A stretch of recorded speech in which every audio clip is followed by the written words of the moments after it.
ఇది కొంచెం ఒక రకమైన ఎమోషనల్ ఇష్యూ, అందువల్ల మిగతా వాళ్ళకి సంబంధం లేదని చెప్పాను. ఈ మధ్యకాలంలో నన్ను ఒక సీనియర్ జర్నలిస్టు ఒక క్వశ్చన్ వేశారు. ఈ మధ్య రామ్ చరణ్ గురించి నేను హలో హలో ఆ మైక్ ఇవ్వరా, అక్కడే ఏదో చేసావా? హలో. ఈ మధ్య దిల్ రాజు గారిని నేను నా స్టేజ్ మీద ఆహ్వానించి చెప్పేటప్పుడు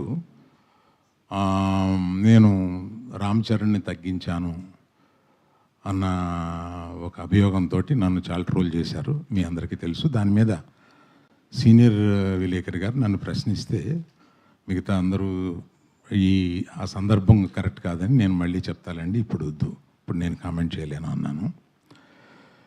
దాని మీద మీకు అంటే పబ్లిక్కి నేను చెప్పాలని అనుకున్నది ఏంటంటే, ఆ రోజు దిల్ రాజు గారిని ఆహ్వానిస్తూ ఆయన ఒక్క వారం రోజుల్లోనే కష్టాలు నష్టాలు ఇన్కమ్ ట్యాక్స్లు ఇవన్నీ అనుభవించారు అని పరిచయం చేయడానికి ఇన్అడ్వర్టెంట్లీ అంటే యాదాల ఉద్దేశపూర్వకం కాకుండా ఆ మాట అనాల్సి వచ్చింది.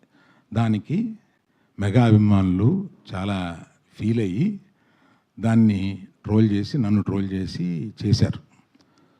ఫీల్ అయిన అభిమానులకి నేను చెప్తున్నాను, ఉద్దేశపూర్వకంగా చేసింది కాదు. నేను చరణ్ నా కొడుకు లాంటాడు, అంటే నాకున్న ఏకైక మేనలుడు, అతనికి ఉన్న ఏకైక మేనమావని. అందుకని ఎమోషనల్గా చెప్తున్నాను, ప్లీజ్ లీవ్ అస్ బిహైండ్. చరణ్కి నాకు ఉండే ఒక రిలేషన్షిప్ ఇస్ ఎక్సలెంట్ రిలేషన్షిప్లో ఉంటాం మేము.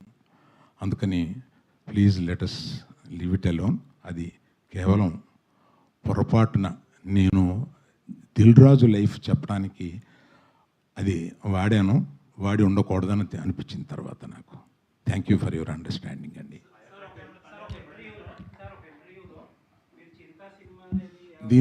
దీంతో ఆపేద్దాం సార్. దీన్ని ఎక్స్టెండ్ చేస్తే నేను ఒక్క నిమిషం సార్, ఒక్క నిమిషం. నేను ఎమోషనల్ ఇష్యూ అని చెప్పాను. నేను చెప్పిన దానికి విలువ లేకుండా పోద్ది. దీన్ని ఫర్దర్గా తీసుకెళ్తే అందులో కొంచెం ఇంకో హెడ్డింగ్ వస్తుంది. ప్లీజ్.